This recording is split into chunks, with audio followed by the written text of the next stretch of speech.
வணக்கம். சென்ற பதிவில் நம்ம இம்போர்ட் ப்ராசஸ் பற்றி பார்த்தோம். அதாவது ஒரு மிஷின் நீங்கள் ஆர்டர் பண்ண போகிறீங்க, சைனாலேருந்து வருது, அப்போ என்னென்ன ப்ராசஸ் இருக்குது அப்படிங்கிறத ஒரு சுருக்கமாக பார்த்தோம். இப்போது அந்த மிஷின் இங்கே வந்த பிறகு கப்பல் இங்கே வருது வச்சுக்கோங்க. நம்ம இப்போதைக்கு நம்ம அது சீ கார்கோ அப்படின்னு எடுத்துக்கலாம்.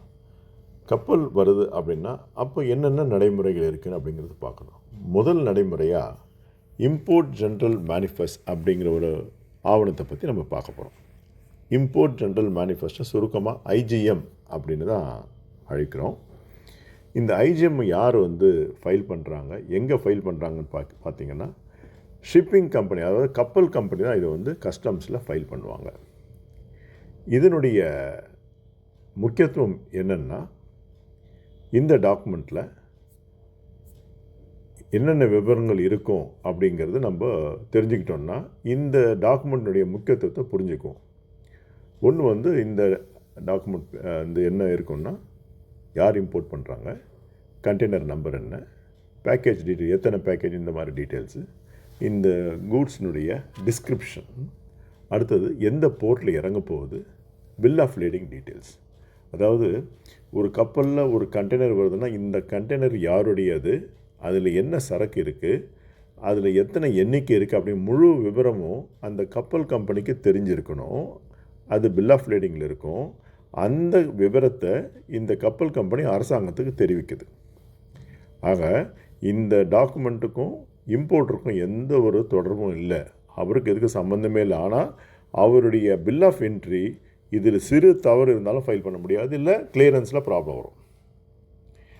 ஆக இந்த IgM import general manifesto file பண்ணுறது ஷிப்பிங் கம்பெனி, ஏராக இருந்தால் ஏர்லைன். சரி, இதில் என்னென்ன மாதிரி தவறுகள் வரலான்றதை பார்ப்போம். இதை நம்ம ஐஜிஎம் எரர் அப்படின்னு சொல்லுவோம். இந்த ஐஜிஎம் ஆஃப்டர் ஆல் எல்லோரும் மனுஷங்க தானே, தவறு செய்கிறது நடக்கிறது தானே.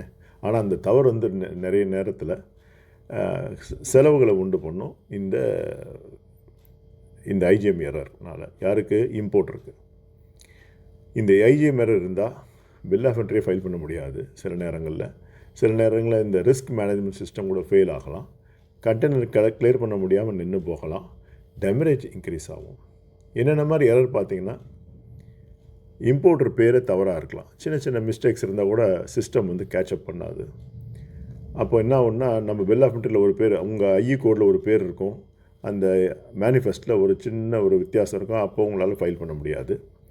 அதனால் கஸ்டம்ஸ் கொரி வரலாம், அமெண்ட்மெண்ட் தேவைப்படும். அடுத்து பில் ஆஃப் லேடிங் நம்பர் தவறாக இருக்கலாம். மூணாவது கண்டெய்னர் நம்பர் தவறாக இருக்கலாம். போர்ட்டினுடைய கோடு, இப்போ சென்னைனா இன்மா 1ன்னு சொல்லுவோம், அதே நவசிவானா வேறு ஏதாவது நம்பர் இருக்கும். அந்த போர்ட் கோடு தவறாக போயிட்டா கூட வேறு போர்ட் பேர் தான் இருக்கும். அப்புறம் அந்த பேக்கேஜ் எத்தனை குவான்டிட்டி இருக்குது அதில் தவறு இருக்கலாம். அப்புறம் ஷார்ட் லேண்ட், ஏதாவது ஒரு 10 பொருள் நீங்கள் பில் ஆஃப் லேடிங்கில் இருக்குது, இங்கே 8 தான்னா கூட அதுவும் தவறாக இருக்கலாம், இல்லை அதிகமாகவும் வந்திருக்கலாம். இதெல்லாம் லீகல் இம்ப்ளிகேஷன்ஸ் உள்ளது. சரி, இதுக்கு என்ன தீர்வு அப்படின்னு பார்த்தீங்கன்னா, அமெண்ட்மெண்ட்டுன்னு சொல்லுவோம். அமெண்ட்மெண்ட் அப்படிங்கிறது இந்த ஃபைலிங்கில் இருக்க மிஸ்டேக்ஸ் நம்ம கரெக்ட் பண்ணுறது. இதை அந்த ஷிப்பிங் கம்பெனி தான் பண்ண முடியுமே தவிர இம்போர்ட்டர் பண்ண முடியாது. இம்போர்ட்டரோ இல்லை ஈவன் அவங்க ஏஜென்ட்ஸ், கஸ்டமர்ஸ் ஏஜென்ட்டோ செய்ய முடியாது. கஸ்டமர்ஸ் என்ன பண்ணலான்னா, தவறு இருக்குது சரி பண்ணி கொடுங்கன்னு அவங்க ஒரு ரெக்வஸ்ட் கொடுத்தாங்கன்னா அதை வச்சு ஷிப்பிங் கம்பெனி கஸ்டம்ஸ்க்கு தெரிவித்து அதை அவங்க சரி பண்ணலாம். இந்த அமெண்ட்மெண்ட்டு 3 விதமான ஸ்டேஜில் நம்ம முதல்லே பார்த்துட்டு வச்சுக்கோங்களேன். கப்பல் வரதுக்கு முன்னாடி பண்ணுறது ரொம்ப சுலபமானது. கப்பல் வந்துருச்சு, நீங்கள் பில் ஆஃப் என்ட்ரி ஃபைல் பண்ணுறதுக்கு முன்னாடி பண்ணுறது ஓகே.